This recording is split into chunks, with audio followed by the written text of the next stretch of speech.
کا دور ہے، انٹرنیٹ کا دور ہے. ہم جانتے ہیں موبائل کی اسکرین کے اوپر انگلی کے ٹچ سے کون کون سی چیزیں آپ کے سامنے آ جائیں گی، شاید کسی نے سوچا بھی نہیں تھا پہلے کے دور میں. آج گندگی کا سارا سیلاب ہمارے نوجوان کے ہاتھوں میں ہے. رات کا اندھیرا ہے، کمرے کی تنہائی ہے، آپ کا موبائل اسکرین ہے اور آپ کیا دیکھ رہے ہیں یا تو آپ جانتے ہیں یا آپ کا رب جانتا ہے. کتنے ہمارے نوجوان ہیں اس طریقے کے گندے ویڈیوز دیکھتے ہیں، پھر اس کے بعد وہ اپنی جوانی کو برباد کرتے ہیں اور جب ان کی شادی ہوتی ہے اپنی بیوی کا حق ادا کرنے کے قابل بھی نہیں ہوتے ہیں. میں اپنے نوجوان ساتھیوں سے بڑی محبت سے کہنا چاہتا ہوں، بھائی میرے اپنے جسم کو برباد نہ کر، اپنی جوانی کو برباد نہ کر، کل تجھے پچھتانا پڑے گا. وَلَا تُلْقُوا بِأَيْدِيكُمْ إِلَى التَّهْلُكَةِ، اپنے آپ کو ہلاکت میں نہ ڈالو. کوئی ایسا کام نہ کرو جس کی وجہ سے تم ہلاک ہو جاؤ، تمہاری آنکھیں برباد ہو جائیں، تمہارا جسم برباد ہو جائے، تمہاری جوانی برباد ہو جائے، تمہاری عزت برباد ہو جائے. اپنی بہنوں سے بھی کہنا چاہوں گا، موبائل استعمال کرو، میں منع نہیں کرتا، سوشل میڈیا کا استعمال کرو، میں منع نہیں کرتا، مگر حرام کیا ہے، حلال کیا ہے، جائز کیا ہے، ناجائز کیا ہے، صحیح کیا ہے، غلط کیا ہے، اس کا ڈفرنس ہمیشہ کرتے رہنا، اس کا فرق ہمیشہ کرتے رہنا. کوئی ایسا قدم نہ اٹھانا جس سے آپ کی عزت خطرے میں پڑ جائے، آپ کا ایمان خطرے میں پڑ جائے. وَلَا تُلْقُوا بِأَيْدِيكُمْ إِلَى التَّهْلُكَةِ، اپنے آپ کو ہلاکت میں نہ ڈالنا. اور آگے اللہ کیا فرماتا ہے، وَأَحْسِنُوا وَأَحْسِنُوا إِنَّ اللَّهَ يُحِبُّ الْمُحْسِنِينَ. اور اے میرے بندو احسان کیا کرو، اللہ تعالیٰ کو احسان کرنے والوں سے پیار ہے، اللہ احسان کرنے والوں سے پیار کرتا ہے، احسان کرنے والوں سے محبت کرتا ہے. اب یہ احسان کیا چیز ہے، نوٹ کر لو میری بات. شریعت میں احسان 3 چیزوں کو بولتے ہیں. احسان کا پہلا مطلب، میں نماز پڑھ رہا ہوں. اب نماز پڑھنے کا 2 مقصد ہو سکتا ہے. ایک مقصد تو یہ ہو سکتا ہے میں اس لیے نماز پڑھ رہا ہوں کہ گاؤں کے لوگ یہ نہ کہے کہ بے نمازی ہے. میں نماز پڑھ رہا ہوں اس لیے پڑھ رہا ہوں کہ میرا باپ یہ نہ بولے کہ میں بے نمازی ہوں. میں نماز پڑھ رہا ہوں اس لیے پڑھ رہا ہوں کہ گاؤں والے بولے کہ یہ بڑا متقی آدمی ہے، بڑا نیک آدمی ہے. ایک مقصد تو یہ ہو سکتا ہے. اور ایک مقصد یہ ہوتا ہے میں نماز اس لیے پڑھ رہا ہوں کہ 5 ٹائم کی نماز میرے اوپر اللہ نے فرض قرار دی ہے. اگر میں نماز نہیں پڑھوں گا اللہ کیا مجھے جواب دینا پڑے گا، اللہ کیا عذاب ملے گا. اللہ کی سزا کے ڈر سے اور اللہ کو راضی کرنے کے لیے میں نماز پڑھ رہا ہوں. میرے پیارے ساتھیوں، احسان یہی ہے کہ آپ جو بھی کام کریں، جو بھی نیکی کریں، مقصد لوگوں کو دکھانا نہ ہو، مقصد پبلک کو دکھانا نہ ہو، مقصد اللہ تعالیٰ کو راضی کرنا ہو. اسی لیے اللہ کے نبی احسان کا مطلب بیان کرتے ہوئے فرماتے ہیں ان تعبد اللہ کانک ترا. احسان یہ ہے کہ تم اللہ کی عبادت جب کرو تو یہ سوچ کر کے کرو کہ تم اللہ کو دیکھ رہے ہو. فَإِن لَمْ تَكُنْ تَرَا، اور اگر تم یہ سوچ نہیں سکتے کہ تم اللہ کو دیکھ رہے ہو، فَإِنَّهُ يَرَاكَ، تو تم یہ سوچ کر کے نماز پڑھو، تم یہ سوچ کر کے عبادت کرو کہ اللہ تعالیٰ مجھ کو دیکھ رہا ہے. میرے پیارے ساتھیوں، یہ احساس اگر آپ کے اندر ہے، اسی کا نام احسان ہے. آج کون اللہ سے ڈرتا ہے؟ دکان کے اوپر کیمرہ لگا ہوا ہے، جا کے پوچھو دکاندار سے تو نے کیمرہ کیوں لگایا، تیری دکان پر 5-5 10-10 کیمرے کیوں لگے.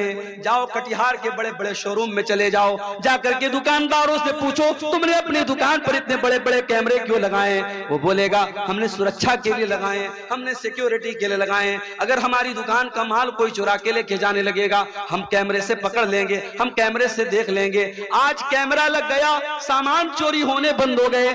آج کیمرہ لگ گیا، دلی کے اندر لڑکیوں سے چھیڑ چھاڑ کم ہو گئی. آج کیمرہ لگ گیا، ریپ کی گھٹنائیں کم ہو گئی. کیمرہ لگ گیا، انسان ڈر گیا، نہیں یار کیمرہ لگا ہوا ہے سب ریکارڈ ہو رہا ہے. میرے پیارے ساتھیوں، انسان کے بنائے ہوئے کیمرے سے ڈر گیا. انسان کا بنایا ہوا کیمرہ تو فیل بھی ہو سکتا ہے، انسان کا بنایا ہوا کیمرہ تو خراب بھی ہو سکتا ہے.